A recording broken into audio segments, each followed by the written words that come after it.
you did that South Cap. You know damn well you had a bad life. Yeah. I ain't never say you took an L. You won.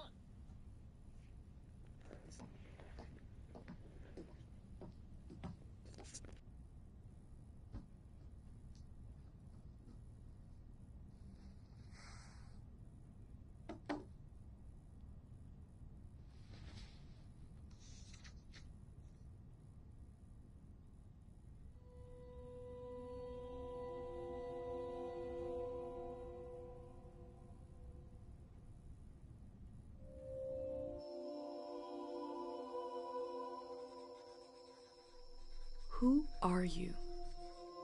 I don't know, but I'm writing to you anyway. Where are you? How far in the future? Where'd you find my journal? I may never know, but you can know me from what I put down on these pages.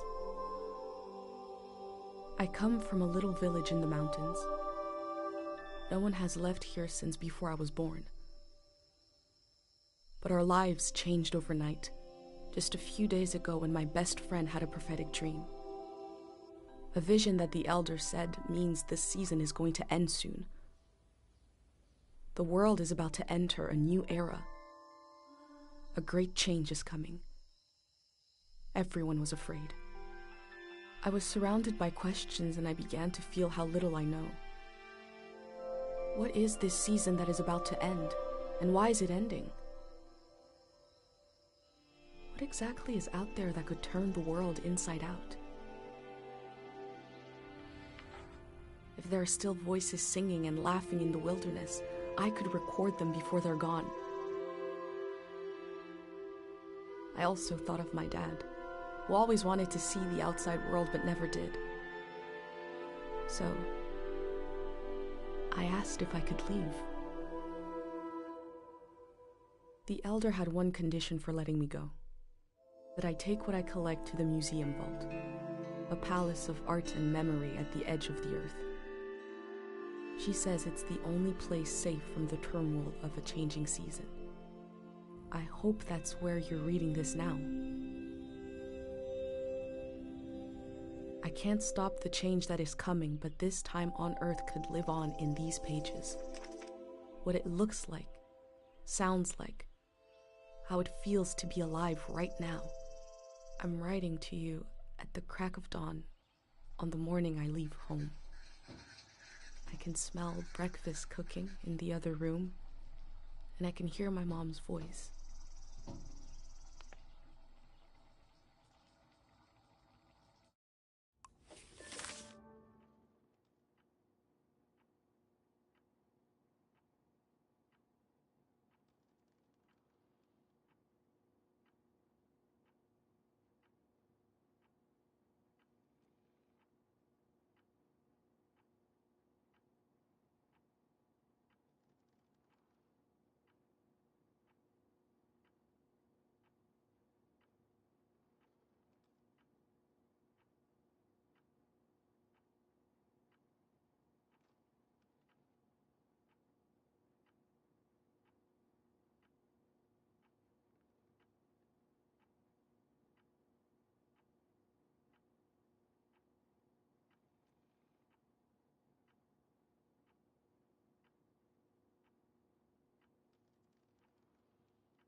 3, 2, 1.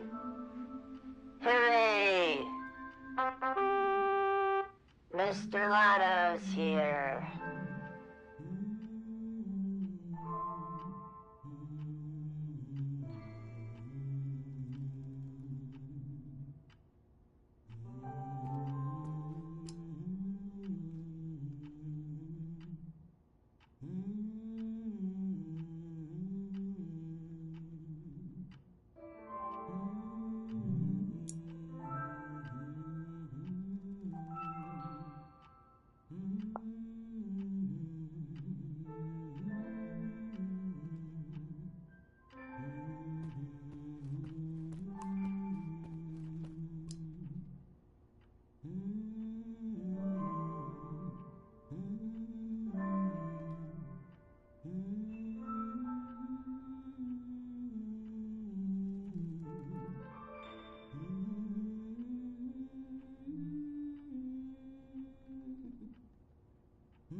My bag and Dad's camera, ready for the great departure.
The last moment in this little house. There used to be 3 of us here. My mom and Dad and me. Soon it will be just her. Her and all these memories.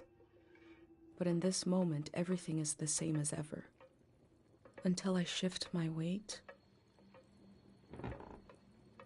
The floorboards creak. Mom hears it and turns to me.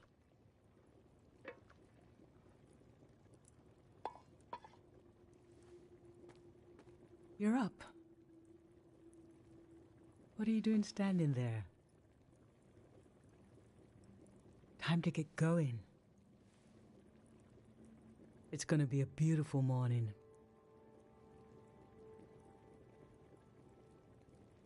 I'm making progress.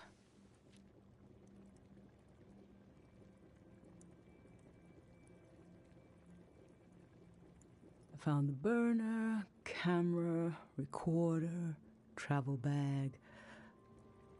Breakfast is in progress. Still gotta make a pendant. We haven't used this in so long. Good thing I saved the instructions. Just as you would use a shield to protect your body, an identity pendant protects your mind. Your thoughts, memories, everything that makes you, you. We don't wear them here in the village anymore. But if you're going into the outside world,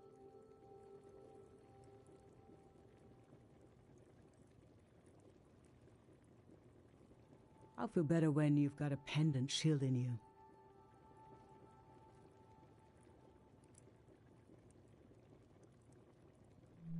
Diseases of the mind, like the dream sickness.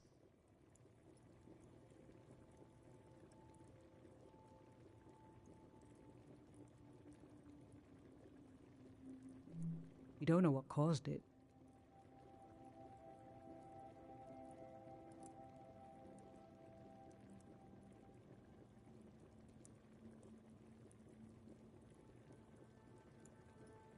we heard people suddenly fell into an eternal sleep.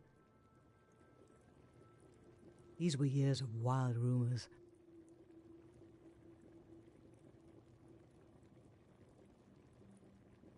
And half of them turned out to be true.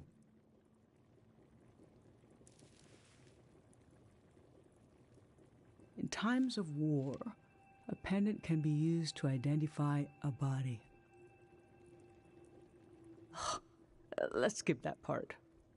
Objects have two layers, the physical and the mental. The pendant needs to absorb both.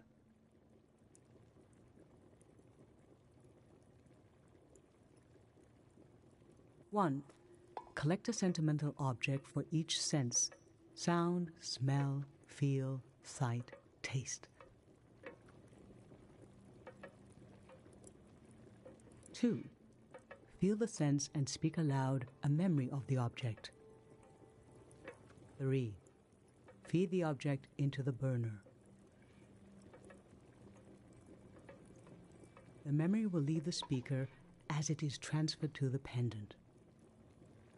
That means I'll forget the memory after I say it. It's supposed to be painless, at least.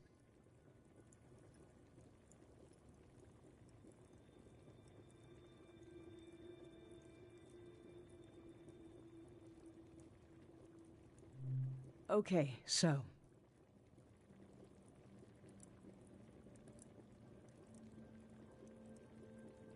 this old tape should work for our sense of sound. I remember.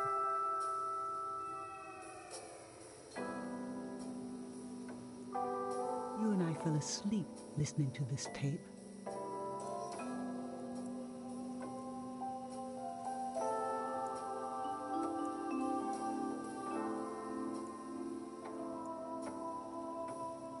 Your dad came home.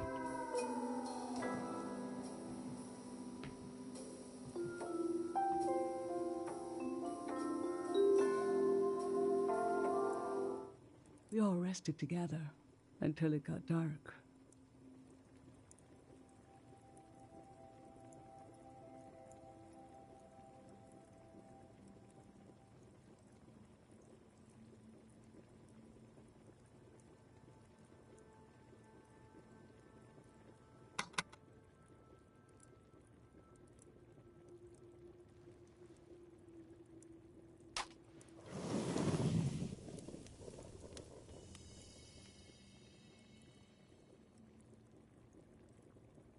What an odd feeling. Like an absence, disappearing. The empty space fills itself back in until I forget that I forgot anything at all.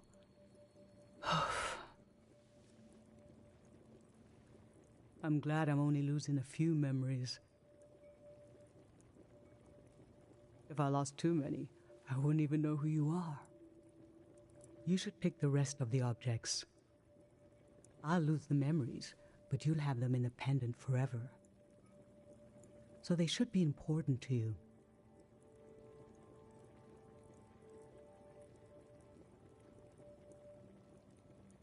They should be parts of your identity you want to be sure to protect. So think about what these items and what the memories would preserve about you. Let's do smell next. Find an object with a strong odor and that holds a piece of you.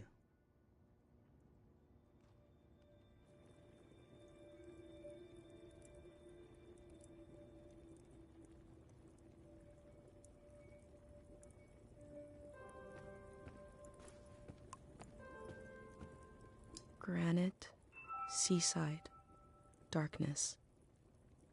This speaks to how my mom loves me.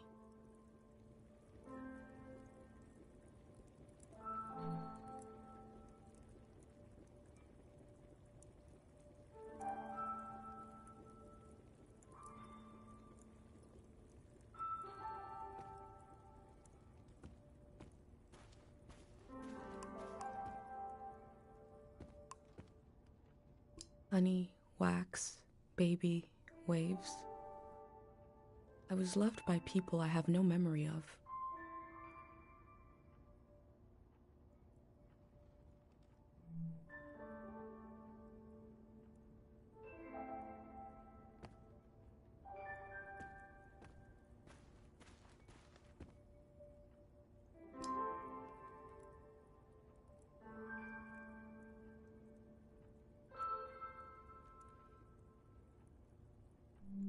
Ancient perfume, sweet. Nothing is ever lost.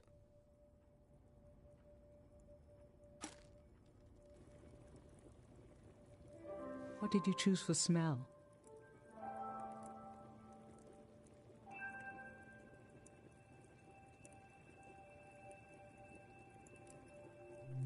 Let's breathe in deep.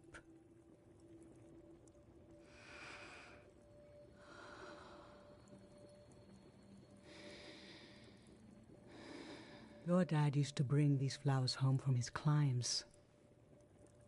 They only grow high up in the mountains. He was a great climber. He even found us a new source of water. I hoped after he would climb less, maybe even retire, but he always wanted to explore, and the only direction to go was up.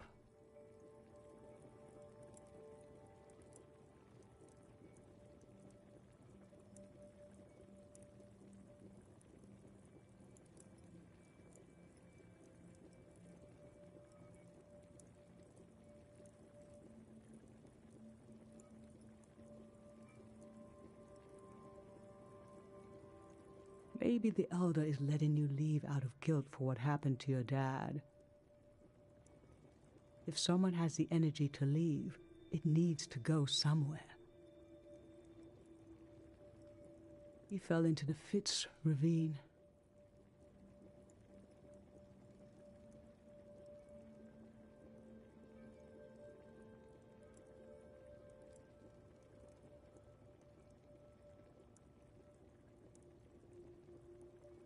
You never found his body.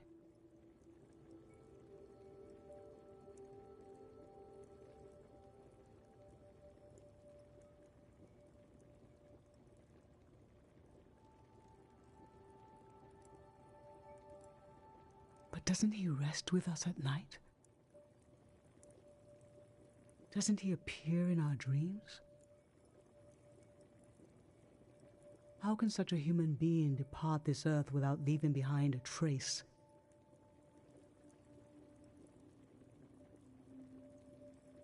A trace as strong as the flowers would still have their scent. Darling.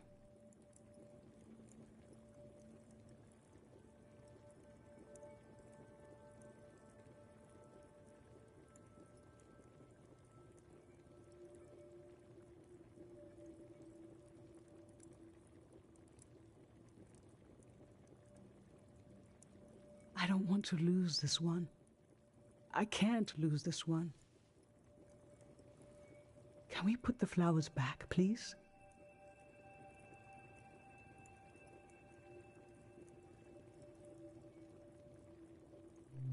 Thank you.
What did you choose for smell?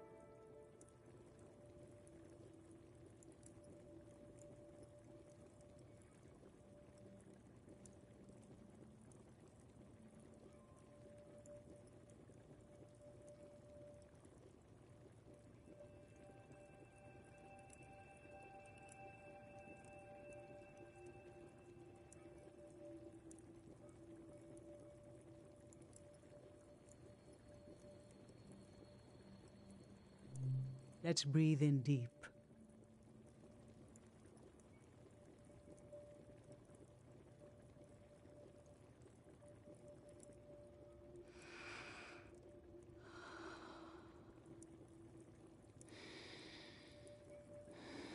This kind of candle keeps someone alive for the time it takes to burn.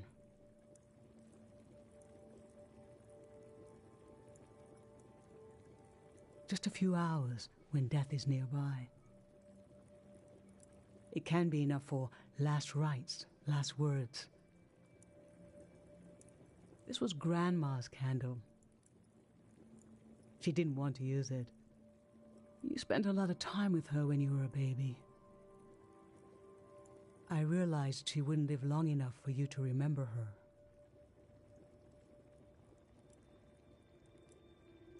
Or for her to see you grow up and discover what kind of person you'd be.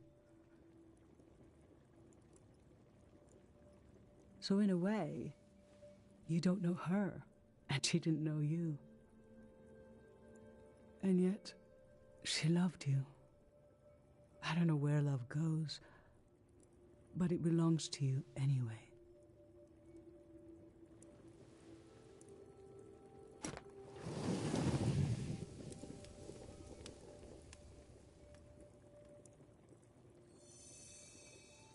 Now touch. Pick something with a texture you like.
The binding is loose.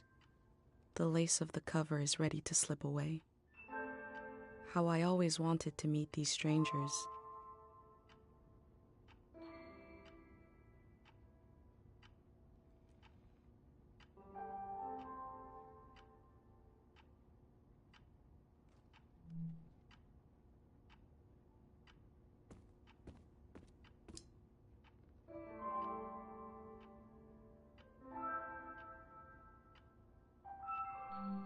Aggressive, delicate, mineral. I look closely.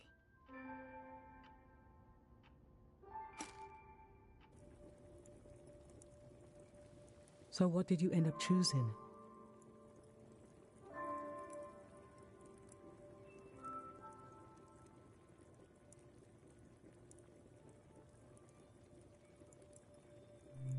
Okay, feel the beetle shell.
When you were a little kid and I'd wash your pants,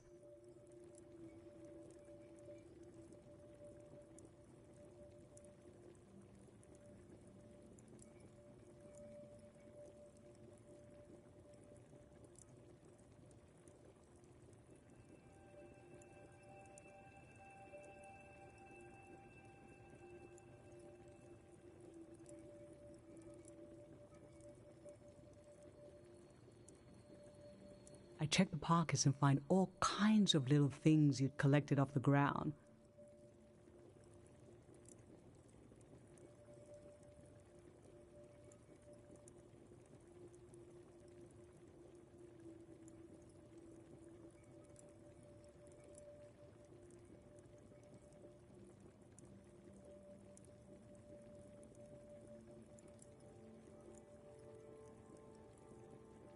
Rocks, leaves, bits of string, and bugs.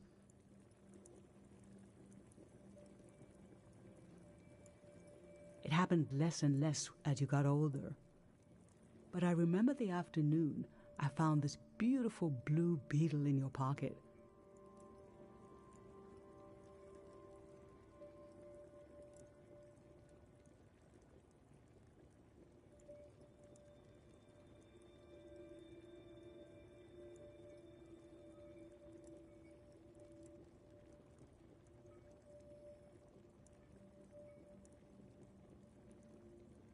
I thought, oh, this might be the last time. And this dead insect suddenly became so precious to me. What is it in our young eyes that imbue every small thing with meaning? Why do we lose this?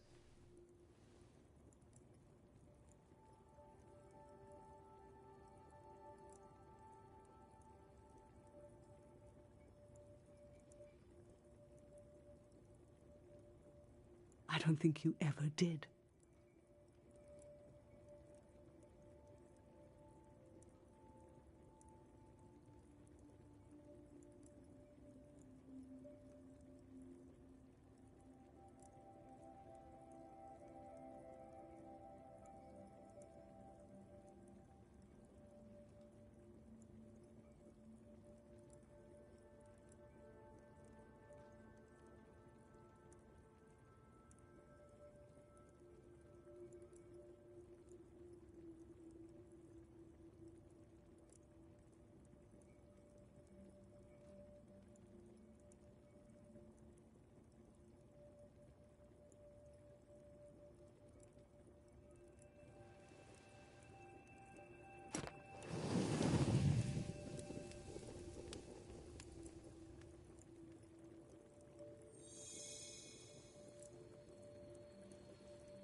I'm fine. Let's do sight next. Pick something that looks nice.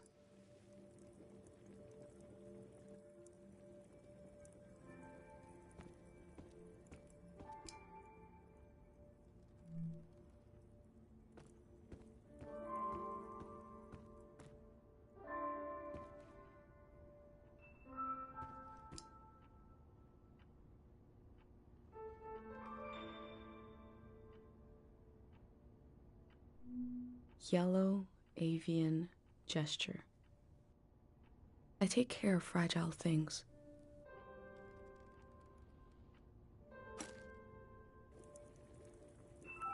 So, what did you end up choosing? I remember your friend Pate made this little bird.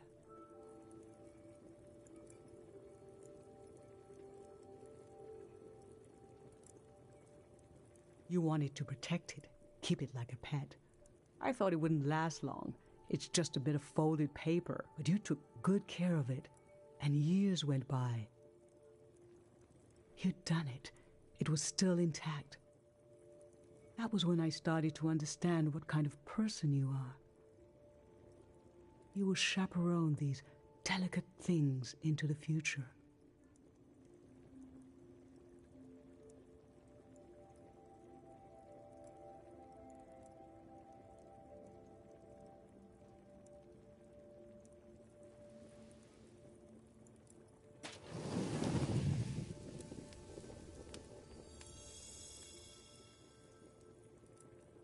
For taste, we can eat breakfast and feed some to the burner.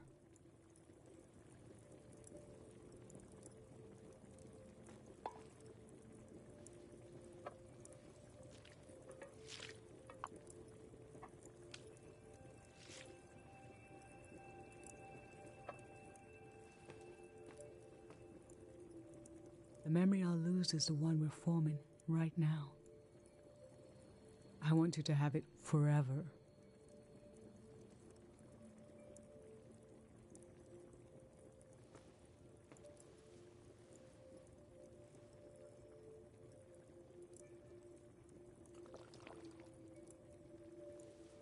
We're standing here. You're having a last taste of home.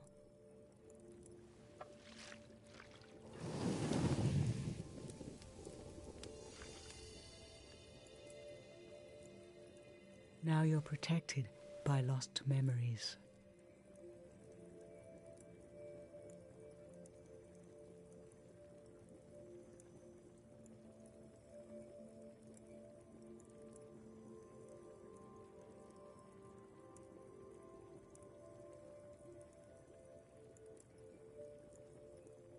A gem of home around your neck. This is my only condition for letting you go. You must promise me never to take the pendant off. And never tamper with it.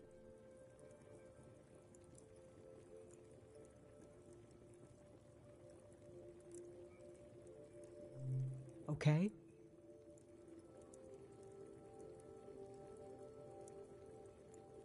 Then I'm okay with you leaving.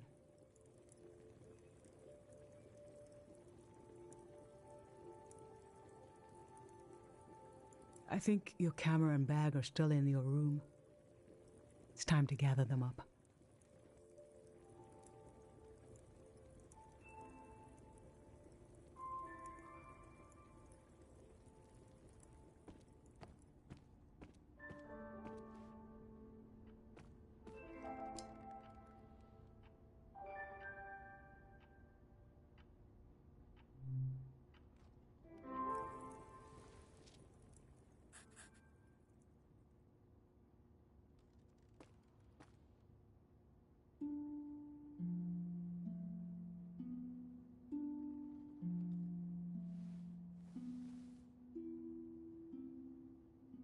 I've lost so much.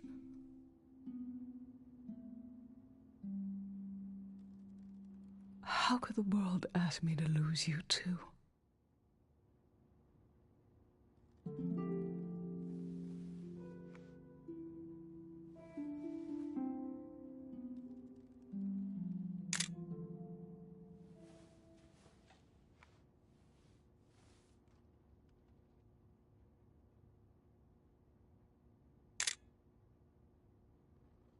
Look at us.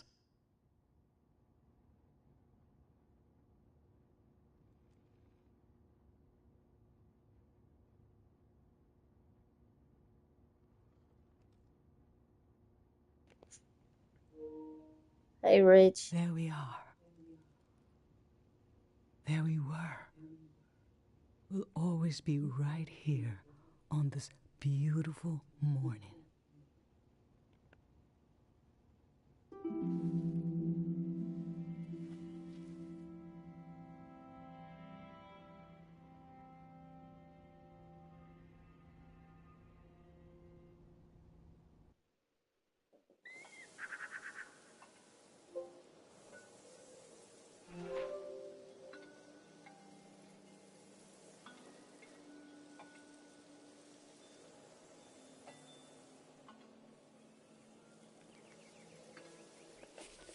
I just performed a ritual with my mom. The moment has passed, but I'll record it in these pages for you, for the future.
I never knew when my mom would share a memory of Dad while cooking, on a walk, with no warning. It knocked the wind out of me. Rituals take this grief and give it a shape and a story. Filling in this journal is a ritual too, but for a loss that hasn't hit us yet.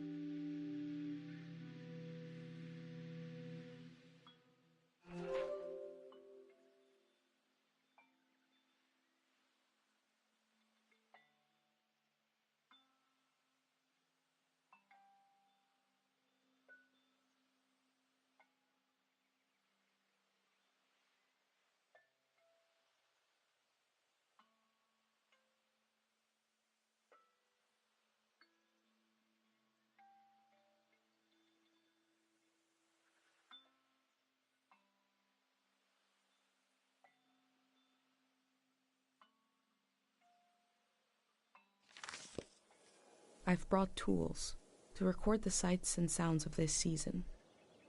I'll start by recording the only place I've ever known.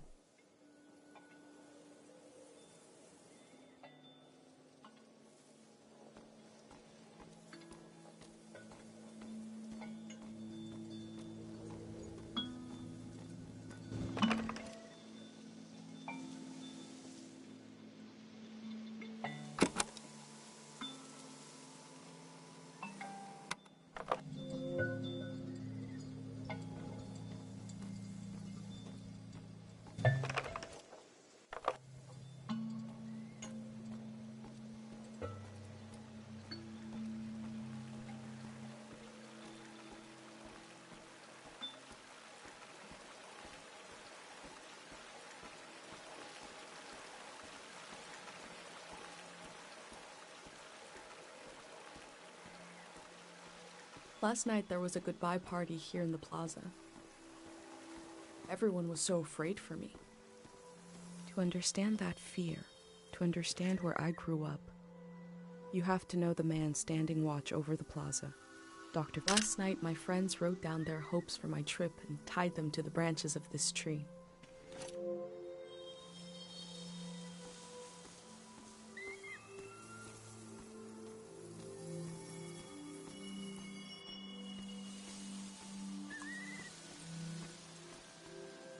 A wish fell off the tree. I'm not supposed to read them, but it might be good for you to have an example of one.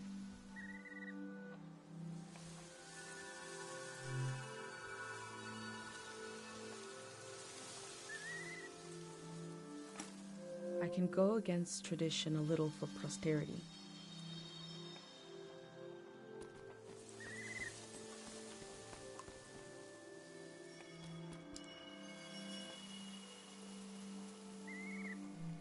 This is the cafe where my dad used to read his poems. He wrote one for me. Maybe he wrote it for you too.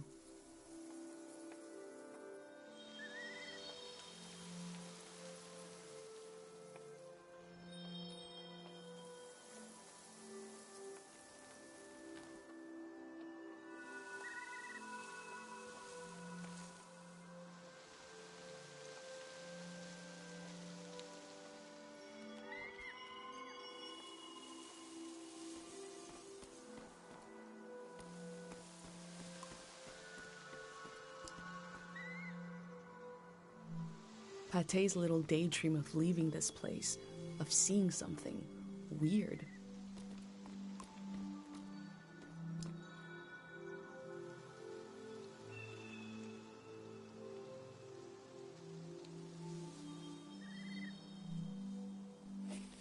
Dr. Fumio said the dream sickness was caused by something very powerful.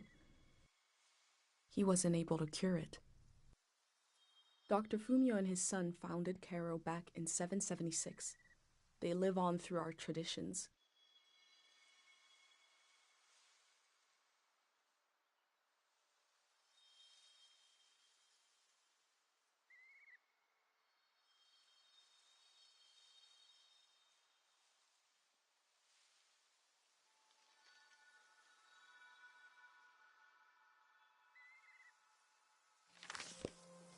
There are 3 murals celebrating Dr. Fumio's work.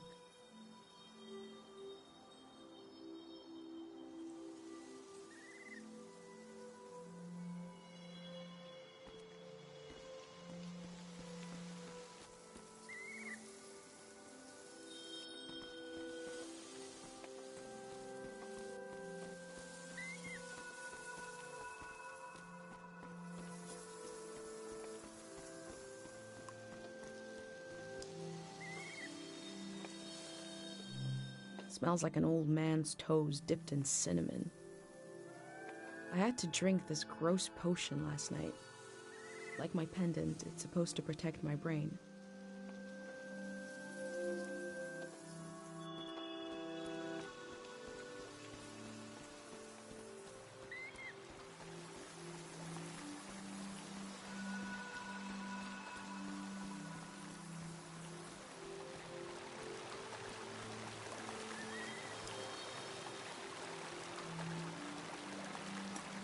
Pate loves fish, even though nobody here has ever seen one.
I'm stuck. I'm stuck.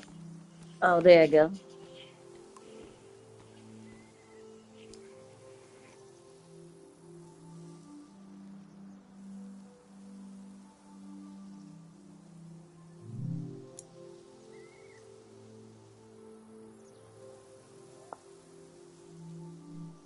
The elder sought out Dr. Fumio to cure her mother, who was suffering from time misperception.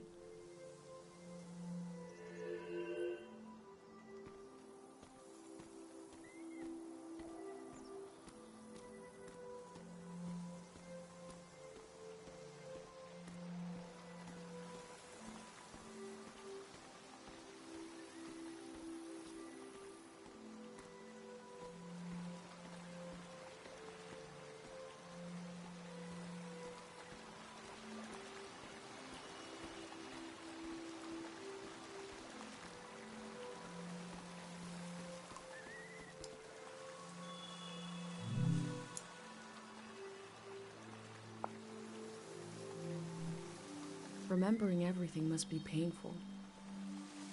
Dr. Fumio brought peace to so many people here.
This is a healing instrument created by Dr. Fumio.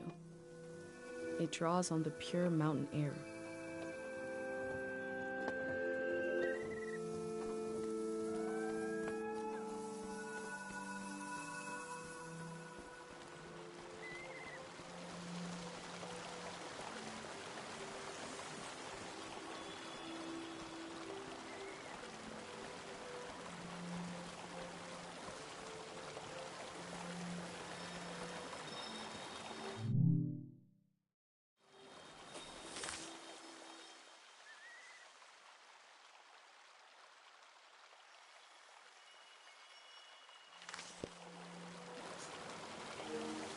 I don't mind.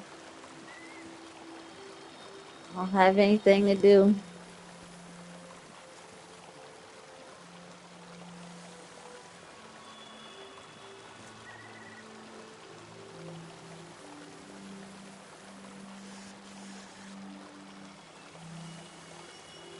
This is Dr. Fumio and his son. The statue isn't as old as it looks. The artist wore it down to give it a feeling of ancientness and the authority that comes with it.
A village that was created as a place to heal. Is that where my instinct to try to help comes from? It's so strange to imagine I'll be shaped by places and people I haven't met yet. So strange to imagine that I might feel at home somewhere else.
Dr. Fumio was an important person, but we also just have a need to put a human face on events that are beyond our control. He may have felt just as scared and helpless as everyone else.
Kero Village was founded during the modernity. Much later, Dr. Fumio arrived and remade it in his image.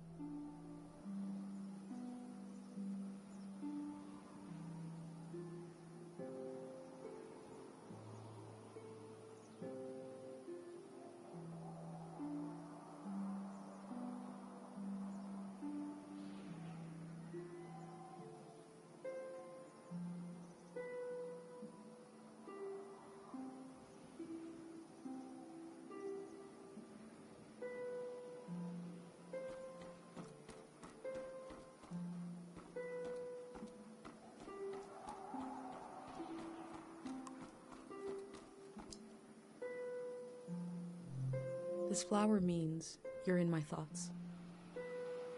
The morning after the search was called off for Dad, our doorstep was covered in them.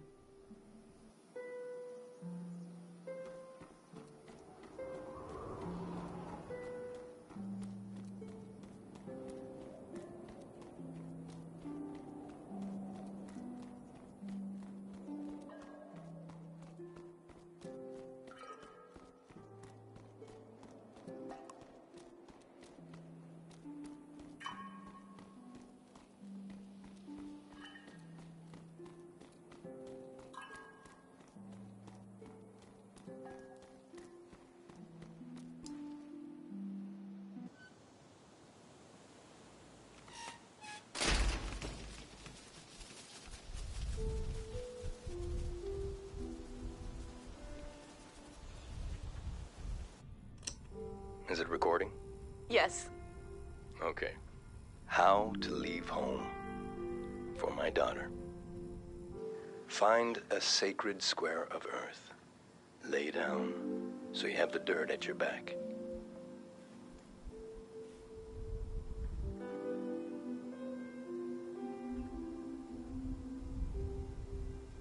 Close your eyes.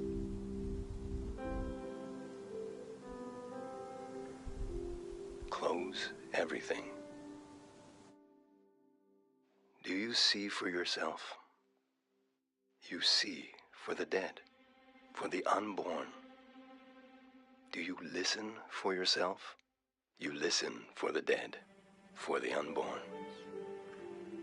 Your ancestors are in that dirt. All the living and all the dead are holding you up. Now, stand. They're still there, aren't they?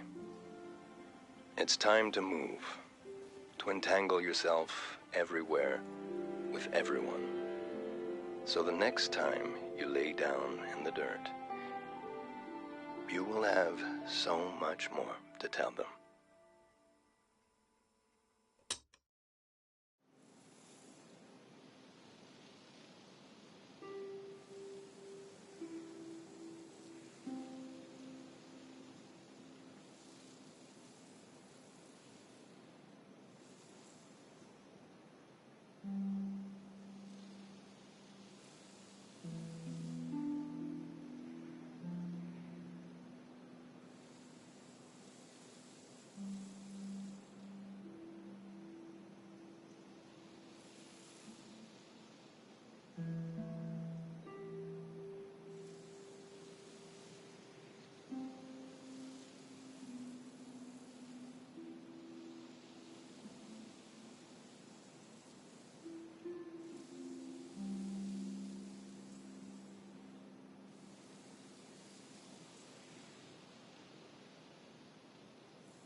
Pate fixed up 3 bikes instead of 1.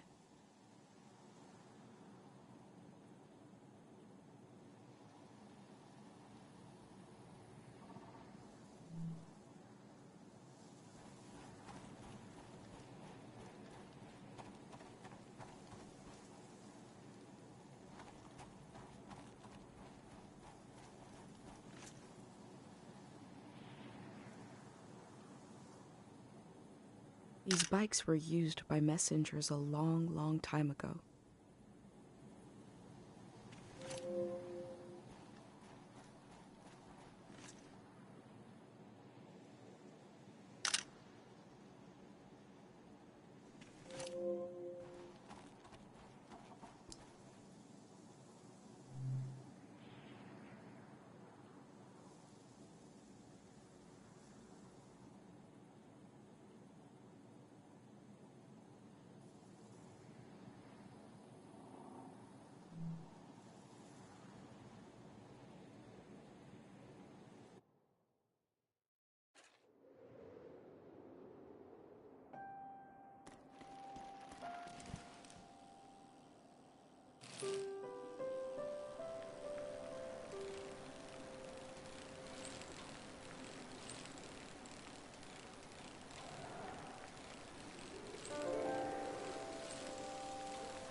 Before setting up in Kero Village, Dr. Fumio roamed the land curing people. It must have been hard when he wasn't around anymore, especially for people who couldn't travel to the village.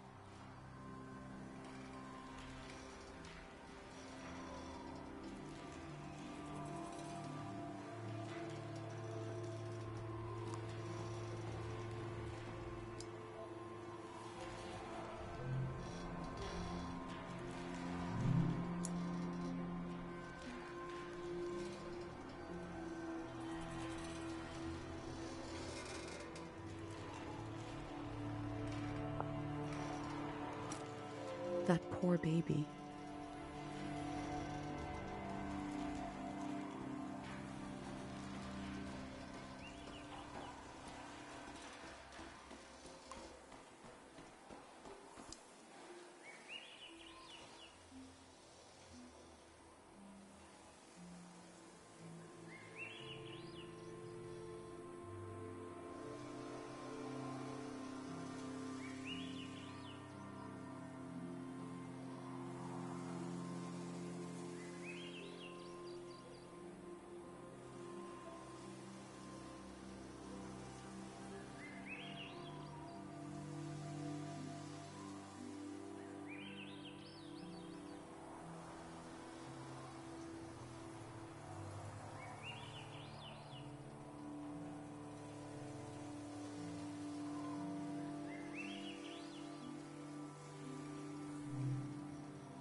They were right. The letter never made it. The season before this one, the war, seems so horrible.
I can see in these letters that the outside world has extremes, of beauty and tragedy beyond anything I've known.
My first time petting an animal.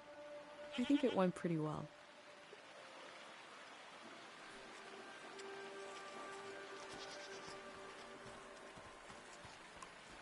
That time it felt off. I guess I had beginner's luck before.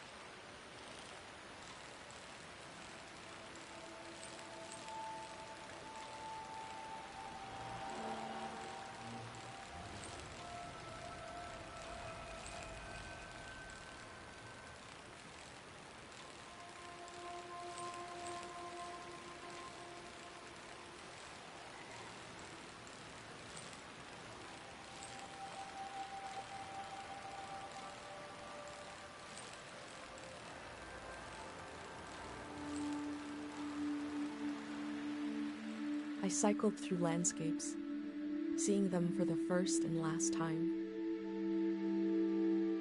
I had no idea when I left my home how the season would end, or more importantly, how soon.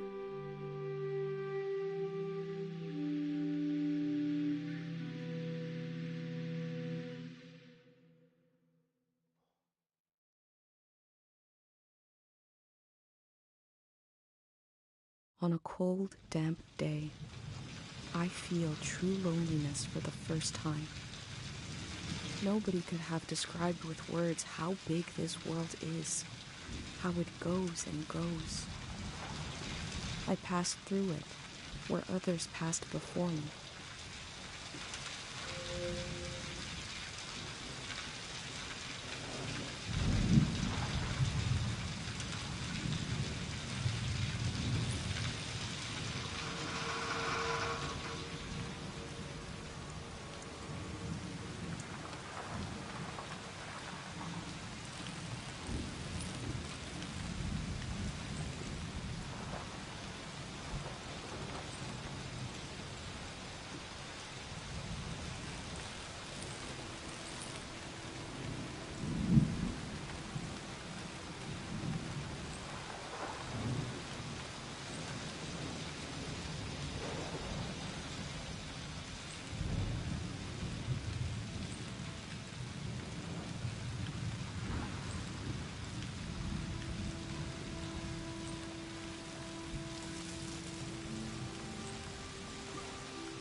Someone was out here alone.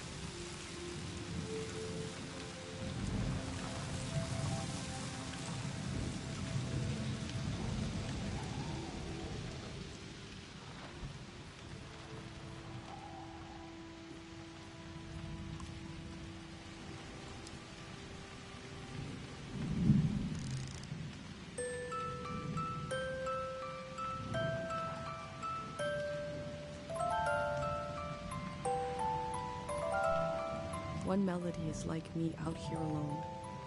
I can't really live like this.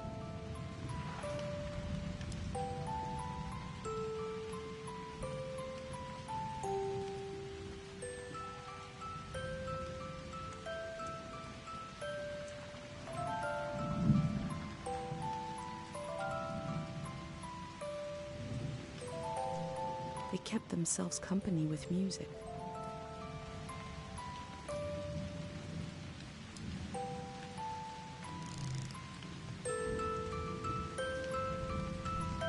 Two voices is like me and my mom. We can survive, but eventually you need more.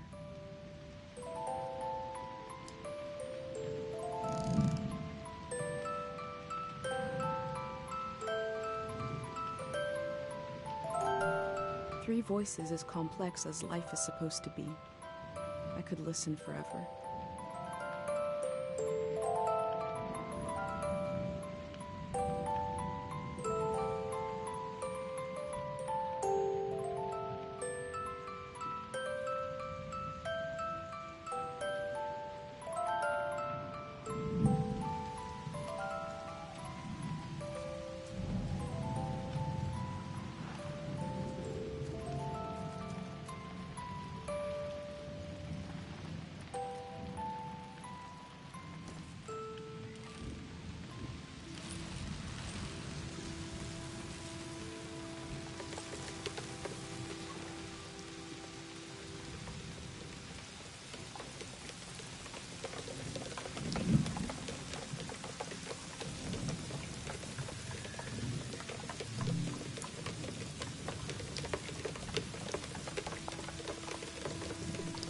Looks like they made it out of here. But what is this group?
In the empty places, I found companionship in the tapes I recorded before leaving home. The elder told me the story of her life. I listened back to it, ready to note down anything that seemed important.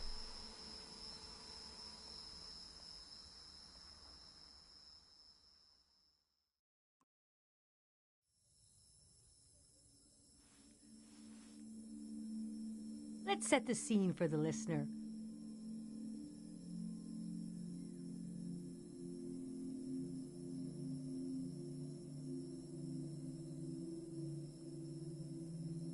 Whoever that might be. This is the elder speaking. We're sitting in the plaza, saying goodbye to a dear soul.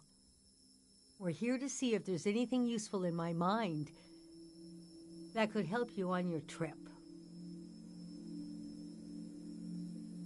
A century's worth of memories, dreams, fantasies, visions. Like a big, old, haunted library. When I die, this library will burn down. But which book should we check out first? I don't have all the answers. But I do feel the story of my life could help you understand what kind of world is out there. It's okay not to understand everything right away. The moment may pass before you've gotten a firm hold on it. But as long as you're there to witness it, to take it down in your journal, you and others to come will someday take the time to make sense of it all.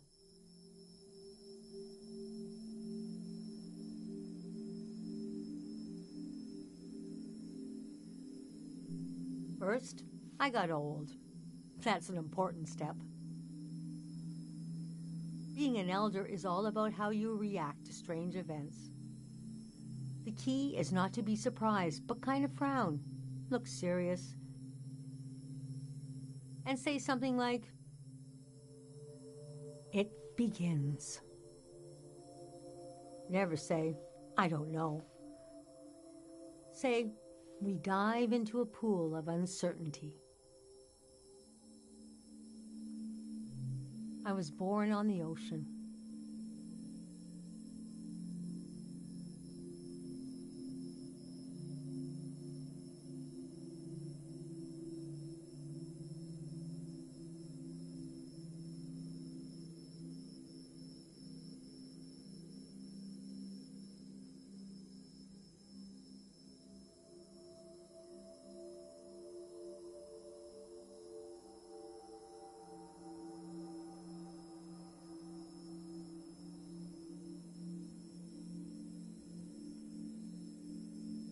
my mother and father worked on a cruise ship. The short-lived but glorious Watery Republics.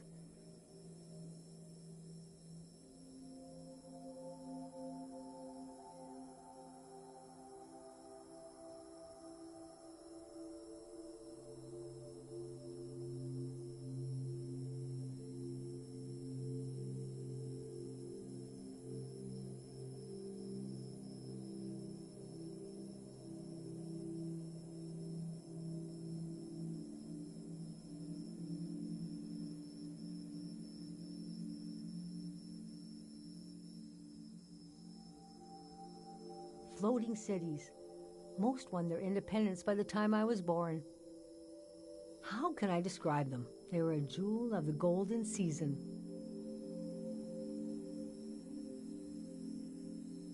Pleasure boats with a radical political program. How nice. The golden age was a time of flags, logos, mottos, mastheads.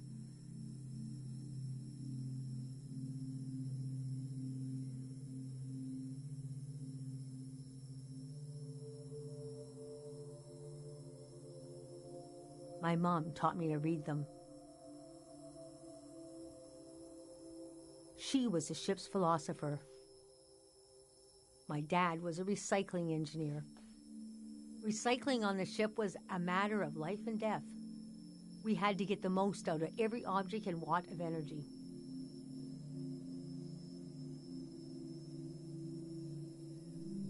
My grandparents played with the past. They changed it like we change our wardrobe. So it was a different answer every time. But they often said we were exiles of some kind. Exiled royalty from a secret lineage. Blood that glows in the dark. Or we were exiled from the mouth of some great leviathan. When they were older, they just said, "We're from here. We're from right now." I loved the way the ship would tilt and roll with the waves, especially as I fell asleep. It was so... Picture me as a kid in bed, feeling the swaying of the ship.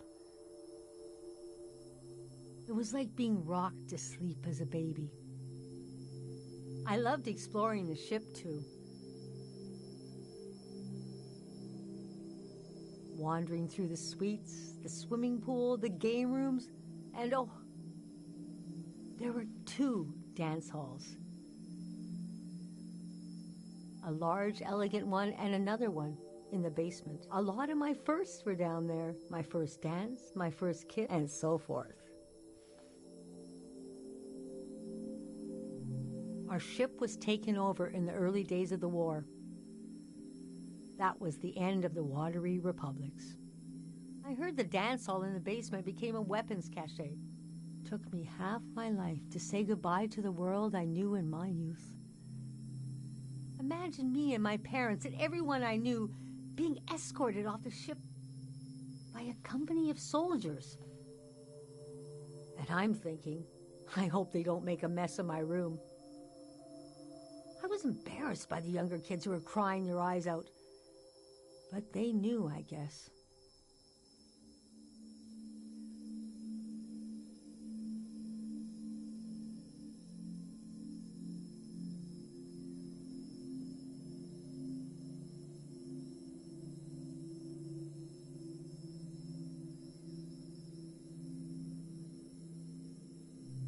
Even as things got bad, I couldn't imagine the changes were permanent.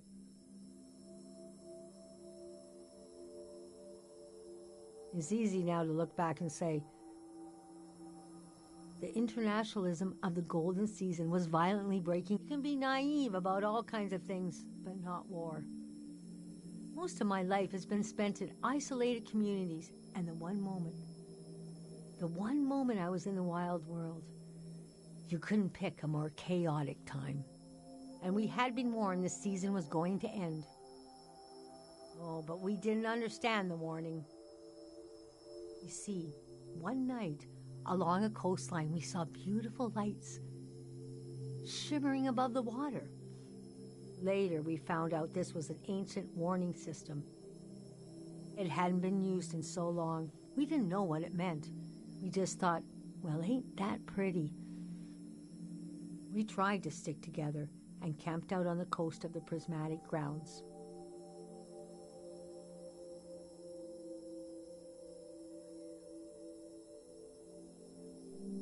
A kingdom of art and science. They got rich during the golden season. Everything that made them beloved before the wealth came. Passionate, uncompromising, self-obsessed. Made them unbearable once they had power. Artists make terrible kings.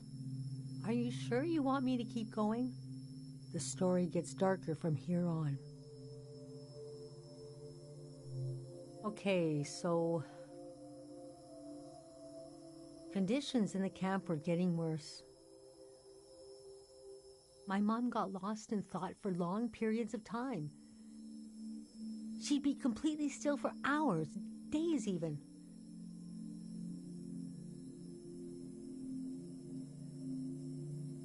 We realized she caught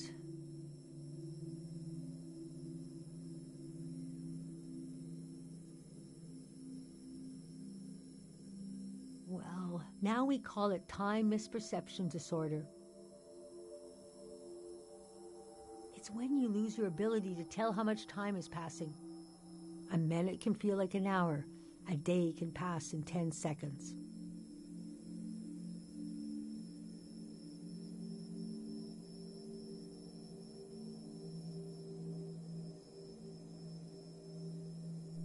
We don't know exactly. Our consciousness is delicate. There are minerals and sounds that can adjust it. Dr. Fumio's greatest fear was that someone would use this as a weapon. We heard about a traveling doctor who could cure these kinds of diseases. I decided to go find him. I found out his name was Dr. Fumio, and he traveled with it. People talked about him like he was a god. I described my mom's condition to Dr. Fumio. He said there was no cure yet, but there was a village high in the mountains. He thought it was high enough he'd have a better chance at treatment. Lower places are more dangerous. Valleys are the worst. He invited me to join them in going to the village, but I wanted to go back and get my parents and bring them with me.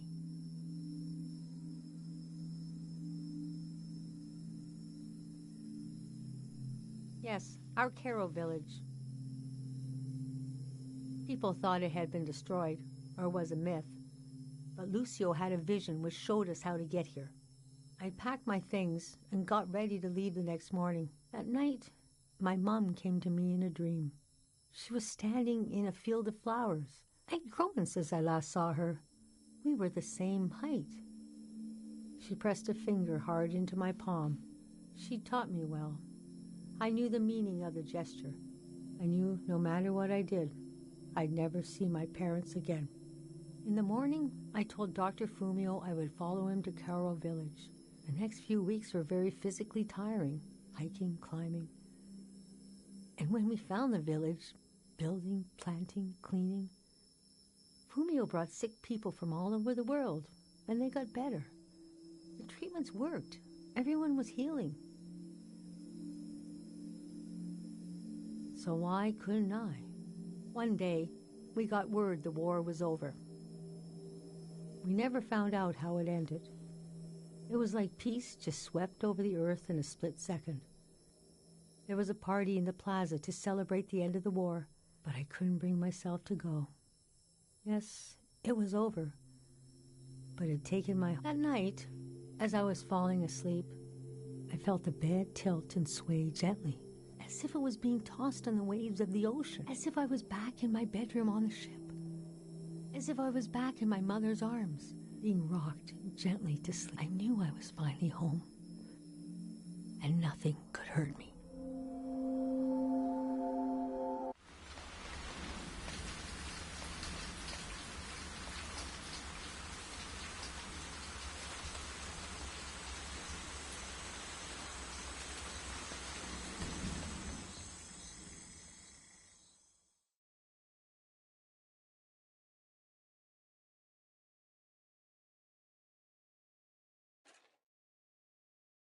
I imagined coming upon a place as hidden and singular as my own village. Eventually, I found myself circling a valley, looking for a way in.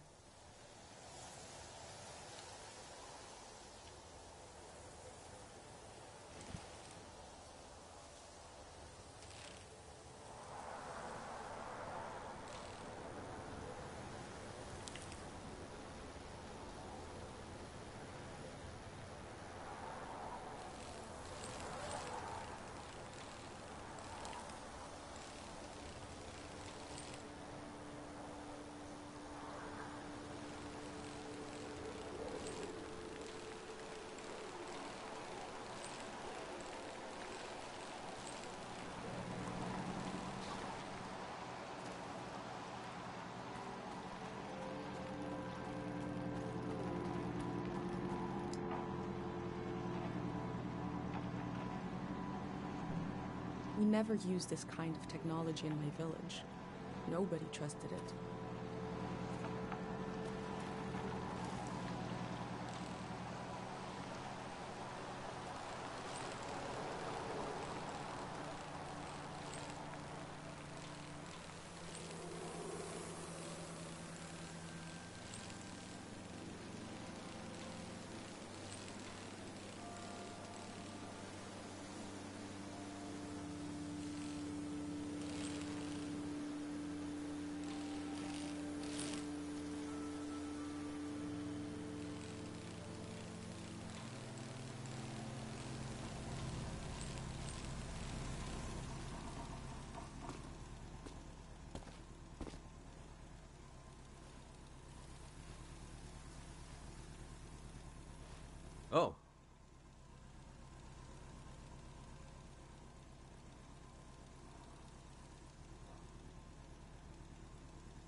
valley.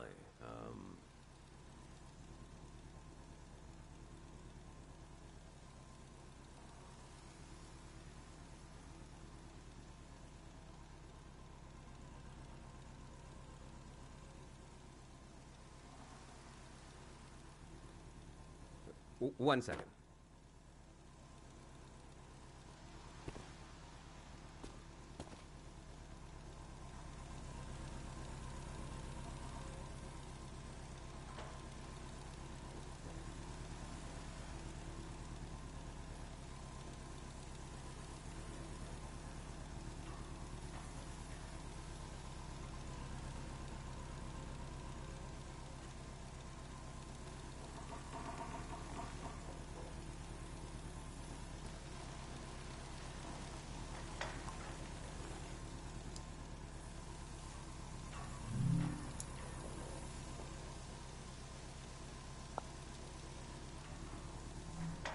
I'm not the first to do this. Just the first in a long time. Is that a strotophob? What are they called? What is it?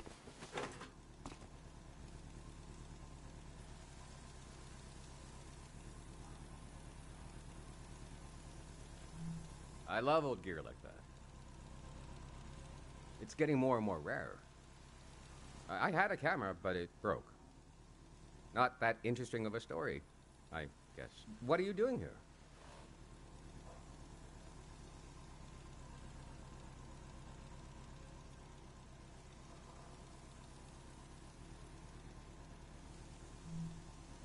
It is some moment we got going here.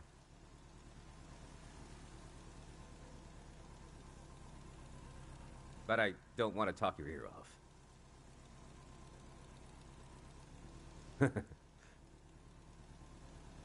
What kind of stuff are you recording?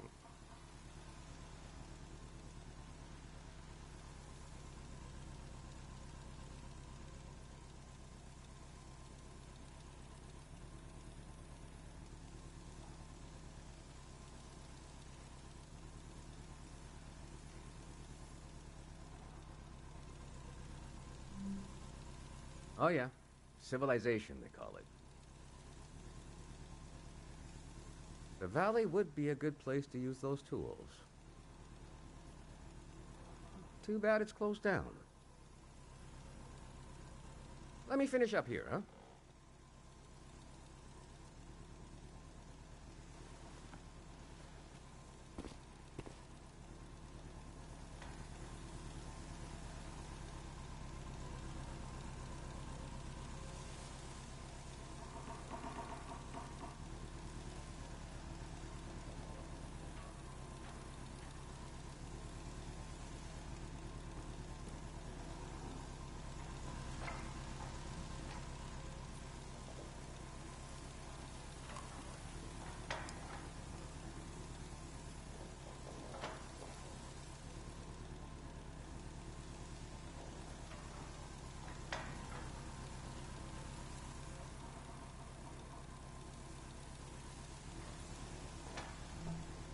I'll think about what kind of visitor I want to be.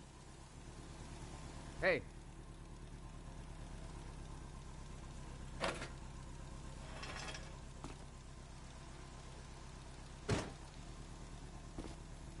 This was like a second home for a while.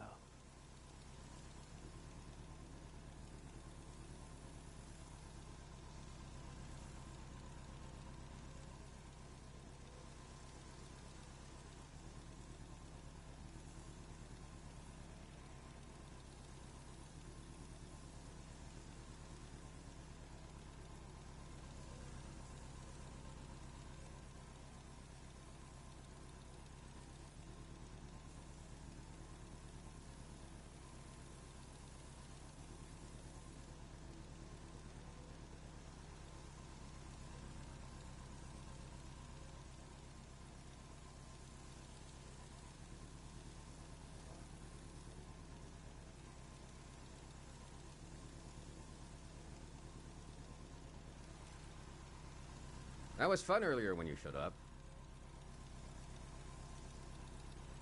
And I was carrying the cardboard man.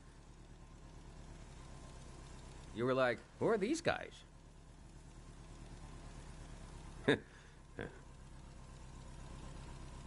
I've been pretty bored here. You know, the valley's gonna be flooded soon.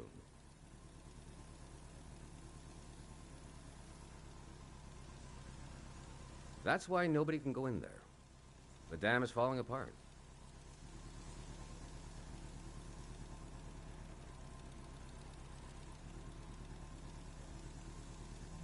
It's too old. There's nobody left who knows how to repair it.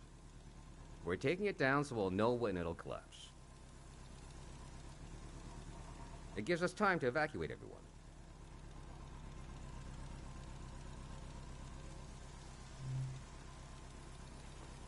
Greyhounds. We're a community organization. We do all kinds of fun stuff. Health clinics, mine sweeping, daycare, evacuations, weddings. We're new.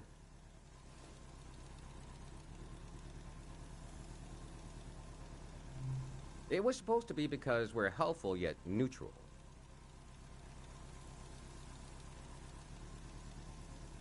We took a vote and decided to change the name, though. We want something more friendly sounding. I'm excited to find out what it will be. We're trying to get new things going. But it's hard. The past really has a tight grip on people. Doesn't feel like a fair fight. So we're trying to... well... anyway.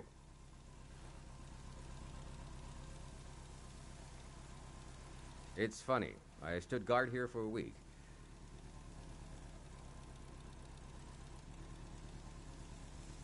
And I've only seen greyhounds like myself, and valley people on their way out. But now I see you, and you're like a... new element, or something. I've never met anyone doing what you're doing. And we greyhounds gotta support new things. So... I'm not supposed to let anyone in. How can I? Jeez.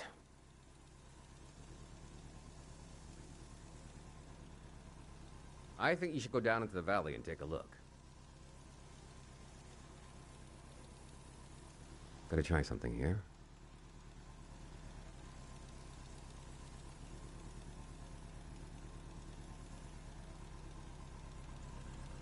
Dang it.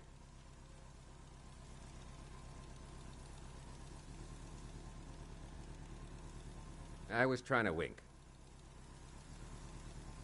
Well, you get the idea.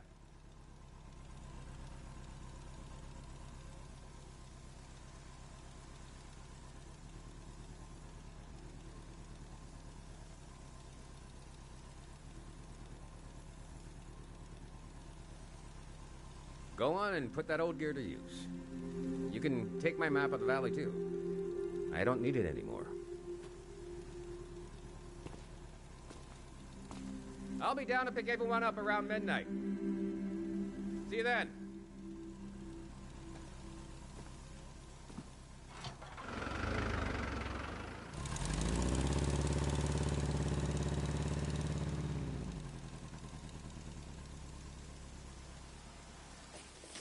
I met a greyhound.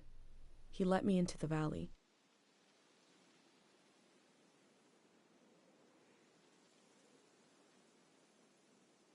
I think he wanted me to record what the greyhounds were up to.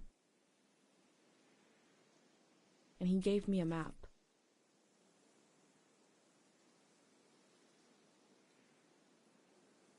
The assembly point seemed like a good place to start.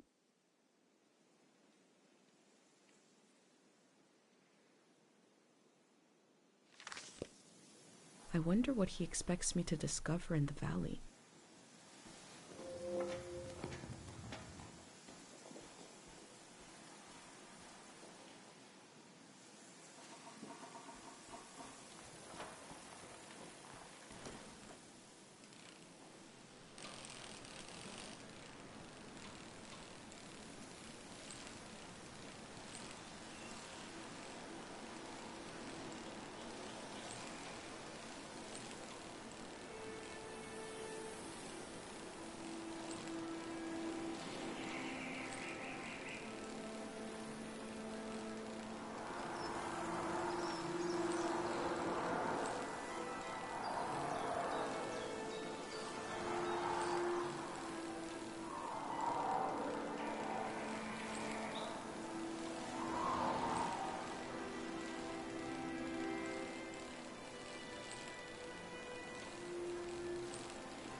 I am probably the last person that will ever be welcomed here by this sign.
The Elder told me there's very little information about the years before 500.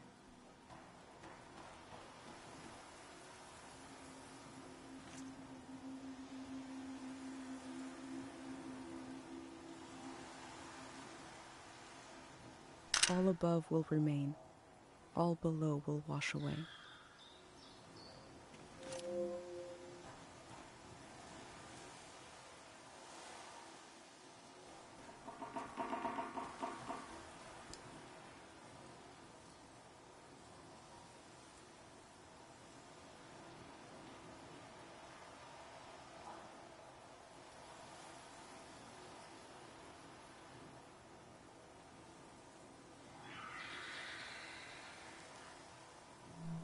I have wondered about the lives beneath unkept graves.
I wonder what the flowers have to say.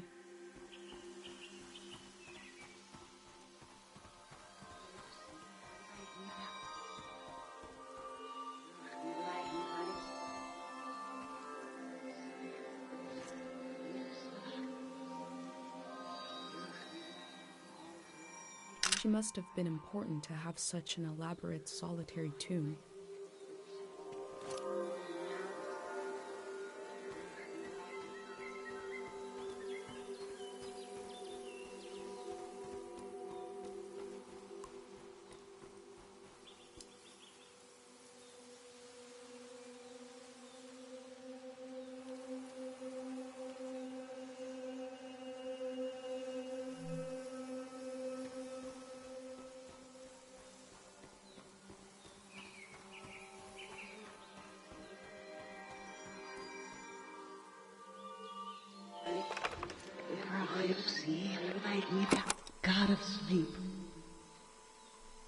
I've been gathering heartache, and I've been gathering courage. If my big prayer is wrong, if it goes against divine will, please. Memory told over and over again.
These metal animals are looking up, expectantly.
It sounds like they want to adapt their organization to the people in it, and not the other way around.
There's a number to call for questions regarding the dam.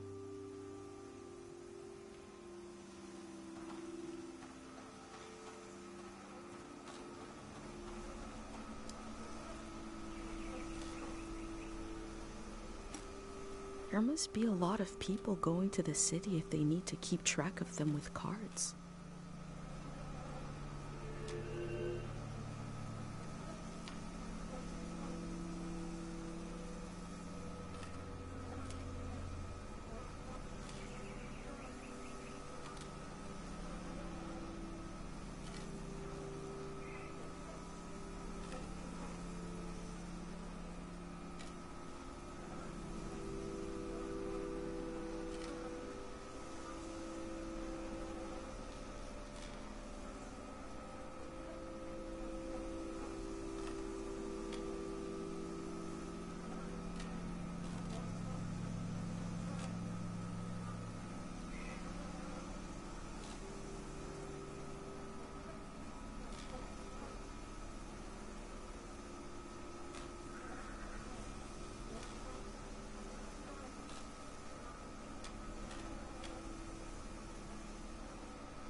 Imagine if the man I met is the only living Greyhand, and the rest are cardboard.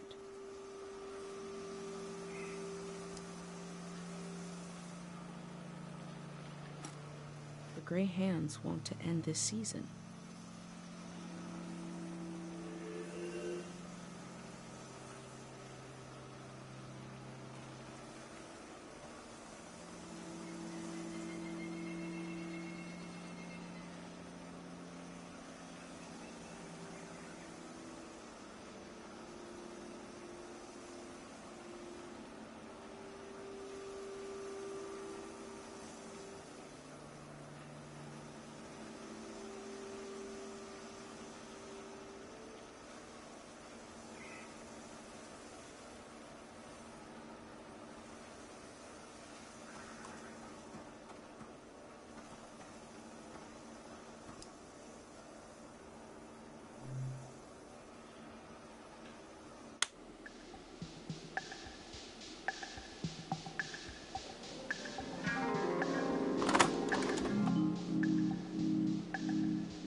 Say they're going to build the next season. How?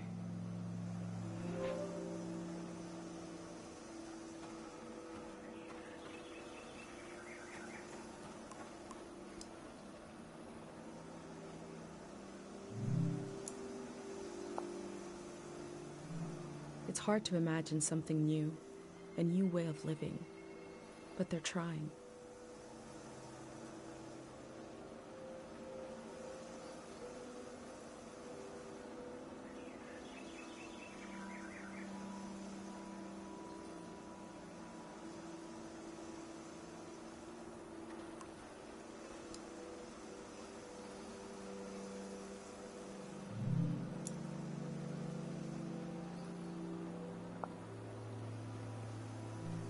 The Elder also said low places are dangerous.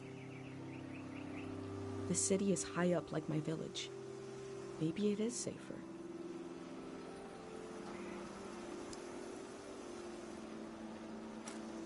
The Grey Hands seem to care what people think about them.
There seems to be suspicion about the real condition of the dam and why it's being taken down.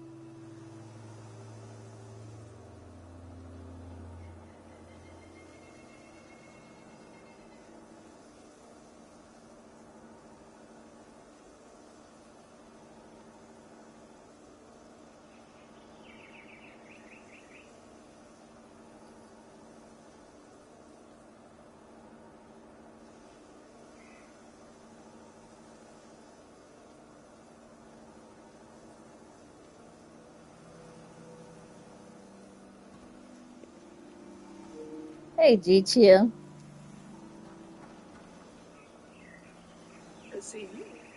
I'm doing two things at once.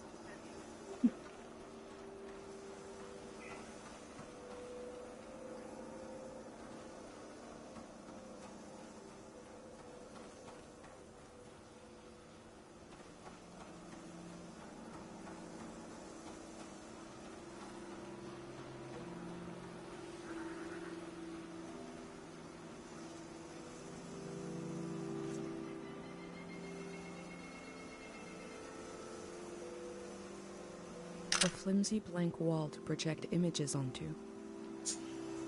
Yes, I played Hitman before.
Yo, this is so weird.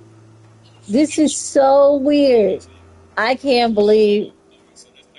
Oh my God.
Oh, thank God someone is still down there. I've been trying to get a hold of someone for hours. Ah. Thank you. I forgot the Day Zero materials. You know, the visual literature, the warm bath of ideas? I left it at the dig site. It should be sitting on a barrel with a fruit sticker on it. Oh, wait! Hold on. I forgot to do the secret password. I don't even know who you are. Is it too late now, you think?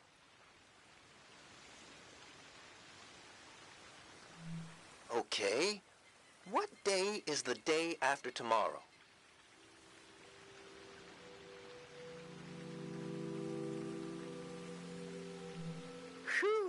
okay. I did figure you'd be... Sorry, I didn't recognize your voice. Hard to keep track of all the new recruits. What else was I going to say? There was vandalism on a few of the posters.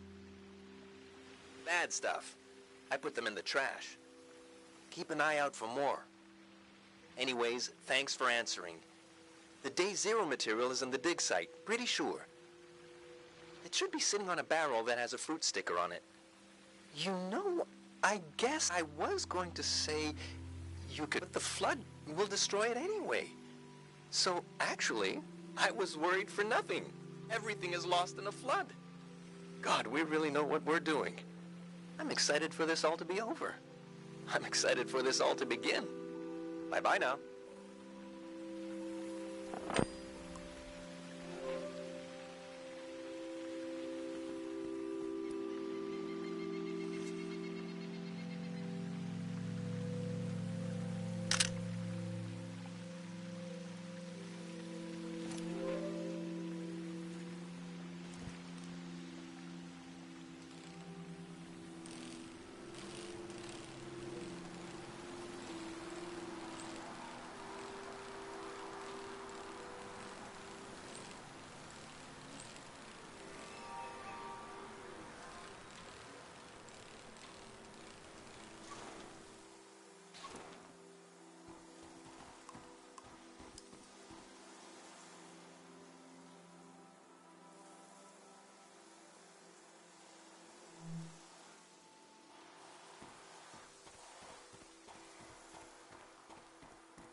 The faded optimism of a sweet treat makes me feel sad. The golden season must have been full of such little pleasures.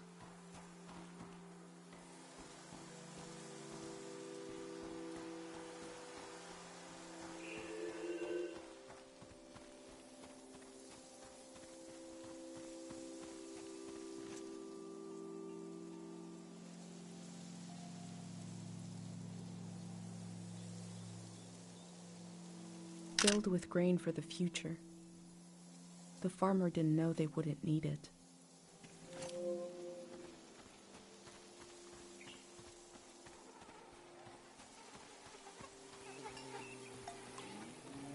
Is that your name on your collar? Let's see. You are Madrigal.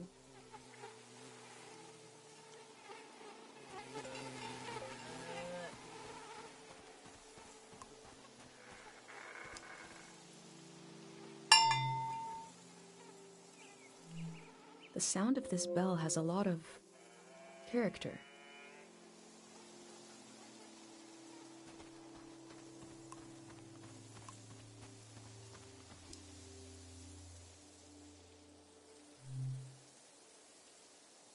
Wow, we got a big show today. Huge show. Breaking news. The Greyhands have died. We're being reborn, baby. And we're taking suggestions for our new name. Live on the air suggestions from the rank and file. You don't even need to be a Greyhand to suggest a name. True, true. The number to call is 0019. That is 0019. First caller, hit us with a name. Hi, yeah. I was thinking the Bricklayers. Okay. Bricklayers. Laying some bricks.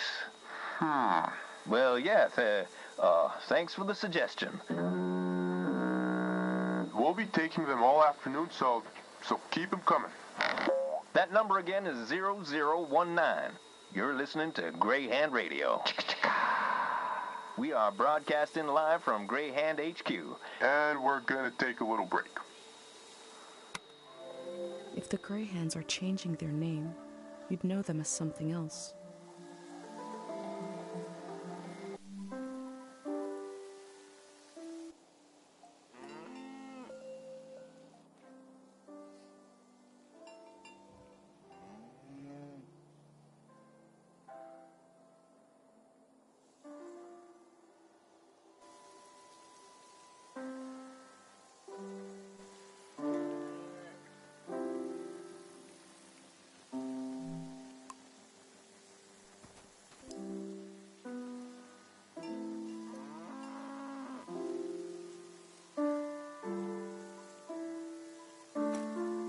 These people had to leave so much behind.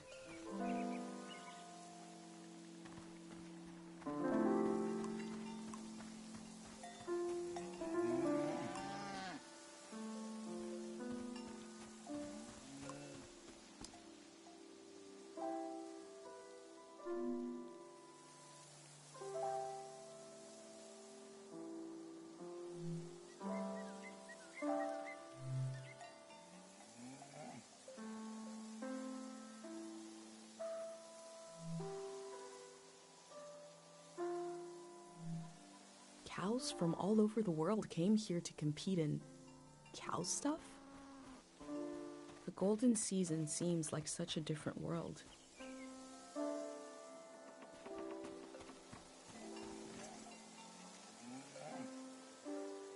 A little crane. Like the ones I saw on the outskirts of my village, but made of wood.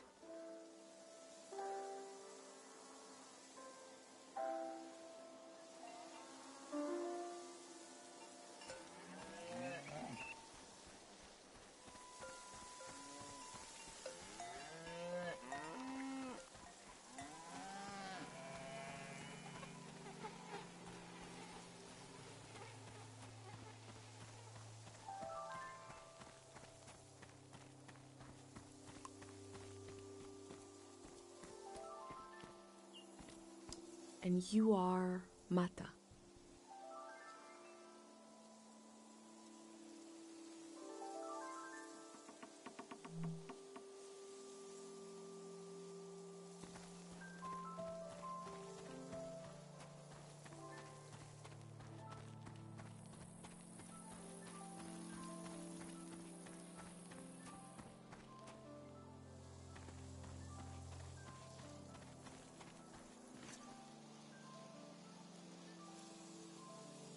This machine looks powerful.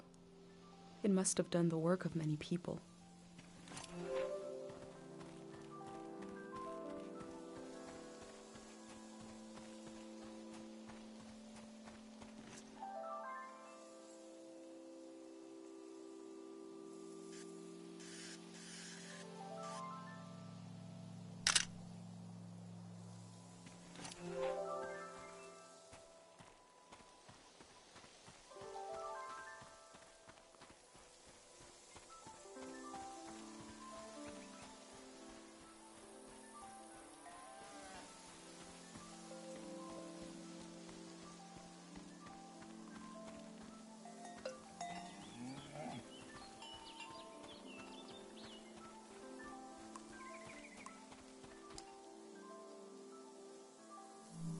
I've never drank cow's milk, let alone some kind of frozen version.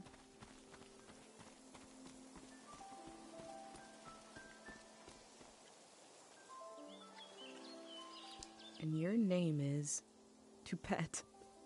I wonder who named you that.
Looks like there's no one around anymore to enforce this.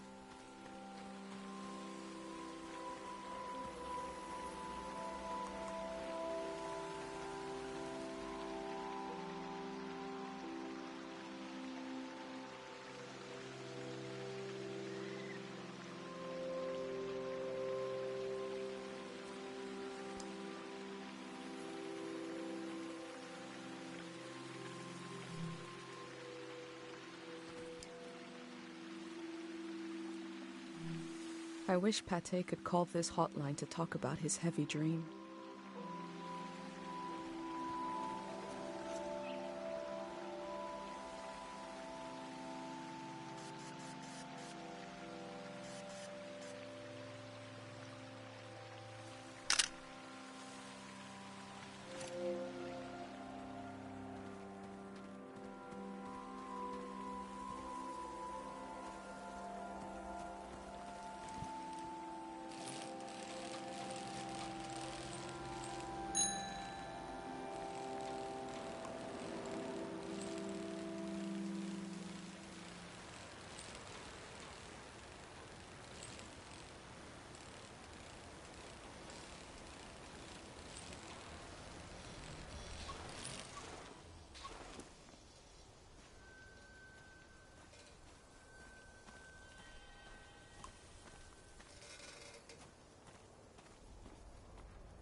There are a lot of these signs. They must really want to keep people out of this area.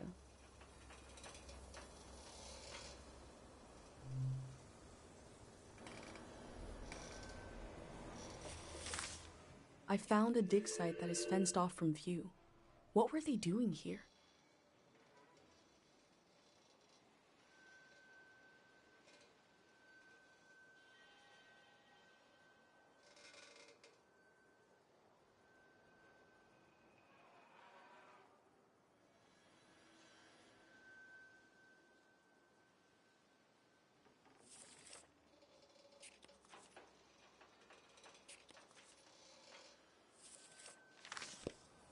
A greyhound said he left his materials behind. It should be somewhere around here.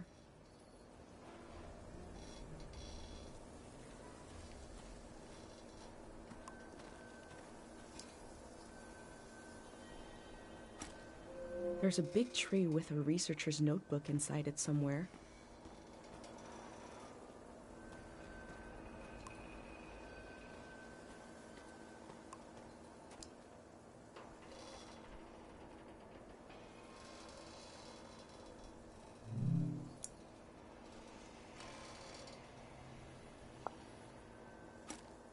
They look relieved to have finished their work.